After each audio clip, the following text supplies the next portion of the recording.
I'm Barbara Horgan from Boffins Bookshop in Perth. Today I'm talking with Hugh Mackay, Australia's most prominent social researcher. Hugh was guest at Perth Writers' Festival, and I was lucky enough to be in the packed audience when Hugh spoke about his latest book, The Art of Belonging. Welcome to Boffins and to Perth, Hugh. Thank you very much, Barbara. Lovely to be here always. In The Art of Belonging, you created a fictional Australian suburb called Southwood. Why did you decide to write the book in this way?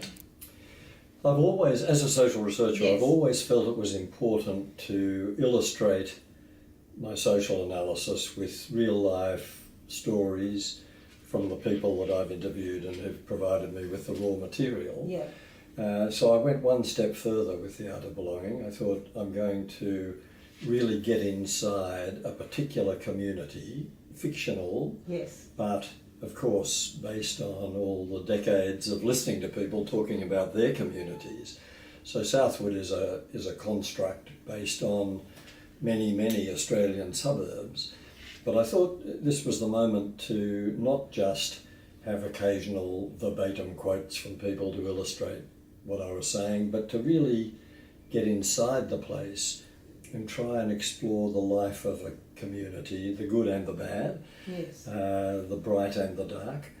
So it's drawn very heavily on my research, but to protect the innocent, I've converted it into a fictional setting. But I think it makes it all the more powerful, actually. Well, I think, I'm a researcher, so Yes. I love the research, but I do think that the whole thing only comes to life when you start talking about people's own experiences. You know, the big picture stuff, which researchers love, is not all that interesting to most people, but the miniatures, the nitty gritty of private lives that produce, when you add them all together, produce the big picture. I mean, And people's reaction to that yes, too, isn't it? yes, that's right. So just to take one example, we know that Australia's birth rate is very low at the moment. So you can say, as a researcher, big picture, why is the birth rate low? Answer, the rising generation of potential parents have grown up in an uncertain world and they want to keep their options open, so they postpone marriage, parenthood, Yes. mortgages, etc. And you could say of Australia as around the Western world, as our female population becomes more highly educated, those more highly educated women tend to have fewer kids. So those two things drive the birth rate down. But when you get inside the lives and the stories and the experiences of individual women and couples, you realise that it's not just as simple as that. You know, this woman hasn't been able to find a partner she could trust for long enough to have a baby with, or this one having a terrible relationship with her mother and she doesn't want to give her mother the satisfaction of having a grandchild. That's a particular case I came across. Or this one's left it too long and can't get pregnant. So there are many nuances within those sort of big picture conclusions that researchers reach. So in this book I thought, let's tell people's stories as well as doing the analysis. Now, in the last 40 years, I mean, that's one of the things that has changed is the birth rate. Yes. Another is occupancy in housing, isn't it? Yes, big change in Australia. And in fact, there's a whole chapter in the new book devoted to this. The rise of the single person household. It's almost 30% of Australian households now that contain just one person. So in every street around Australia there are going to be some single person households, and that's fine. Again, it's a complicated story as that chapter in the book reveals. There are lots of reasons why people find themselves living alone. Some love it, some hate it, some wanted to do it, some were forced into it. And there are lots of implications of people living alone, but the main social implication is there's a risk of social isolation. There's a risk of widespread loneliness, and we have a responsibility to those people in our street, in our suburb, who we know are living alone, to make sure they're brought into the life of the community. Absolutely, and we have really become a nation of what about me thinkers. How can we individually go about changing that attitude?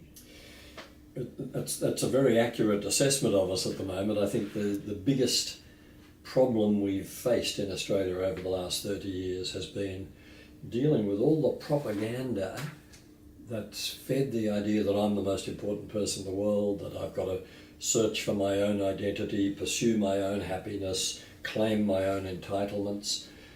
We've had it coming to us from the marketing industry, we've had it coming to us from the happiness industry, saying, Yes. you know, if you're not happy, there's something wrong with you. All about me. Now, I think the only way we're ever going to solve that problem is by individuals in their own workplace and in the localities where they live, taking the first step and saying, well, actually, the thing I know about human beings is that we need each other. We are by nature, like many other species on Earth, we are by nature social creatures. We're hopeless in isolation. So this obsession with me absolutely contradicts our DNA. Yeah. And it's absolutely in us to be cooperative, to be social creatures, to develop communities and nurture those communities.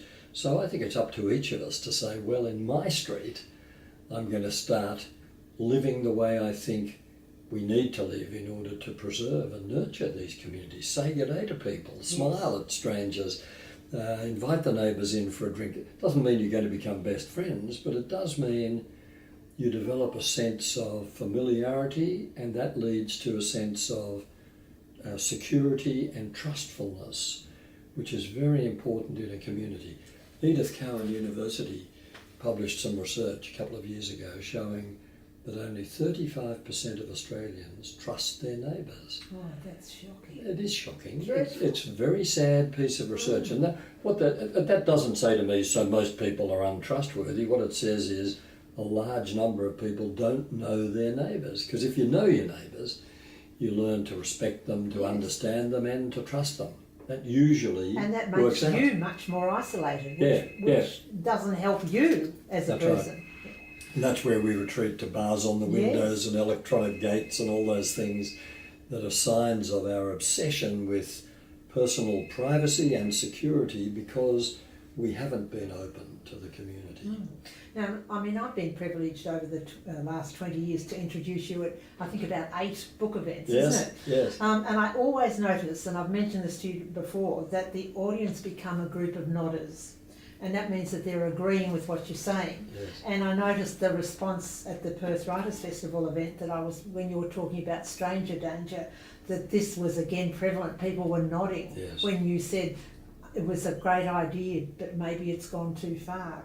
Can you talk about the concerns about it? Yes, I think it has gone too far. And of course it's important to equip our kids to know how to deal with some kind of emotional or physical threat from another person, and to run away or to deal with it depending what their age is. But the emphasis on stranger danger, such a catchy phrase, stranger danger, has led to, I think, a widespread perception by kids that strangers are dangerous. Yes. Now, of course, most people they'll meet in the early years of their lives will be strangers, people who live in their own street, their own suburb, who they see at the supermarket or the bookshop or wherever they go. They're strangers. But the way to make a community function in a healthy way is to teach our kids that they are part of this community, that they have to smile at people and respond when people smile at them, that they have to learn to respect other people, even the weird ones, even the different ones who are not like us.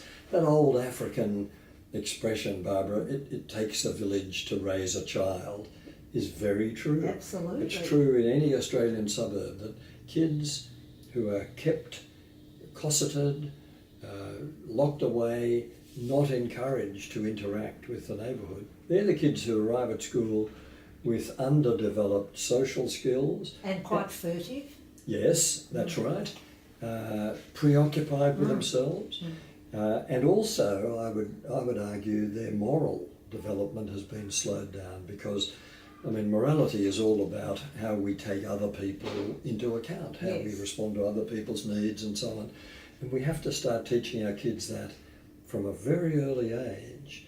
And that involves making contact with people, including those who are different from us or who we don't especially like. But they're still part of who we are. Absolutely.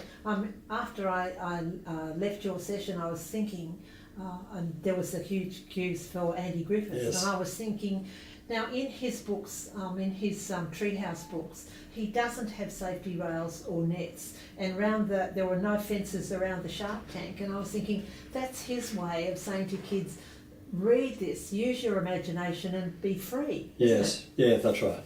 And I mean, obviously we don't want kids to come to any serious harm, No. but we do want kids to fall over and graze their knees. Yes. We do want kids to fail. We do want them to be disappointed, because until they've experienced all that sort of stuff, then their resilience hasn't been tested and hasn't been developed. No. This idea that they've got to be happy all the time, and if a child is crying, instead of a parent or someone putting an arm around their shoulder and saying, look, we all feel like this sometimes, let's talk about this. Yeah. Come on, give us a smile. Yes. As though we can't have anything dark, we can't have sadness or tears, it's all got to be smiles and laughter. It's a very, very bad recipe for raising kids, because it does mean as they move through adolescence, They've never had that experience. that's right, they won't have Yes. the resilience to, they're going to be disappointed. Yes. Their boyfriend is going to dump them, or something's going to happen.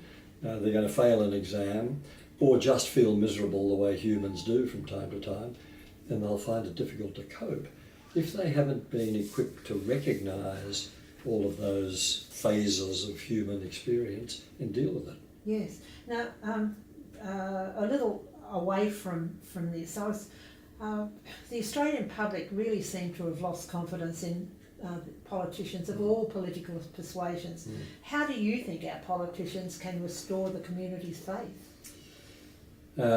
There's a couple of things. The main thing is a single word: vision. Yes.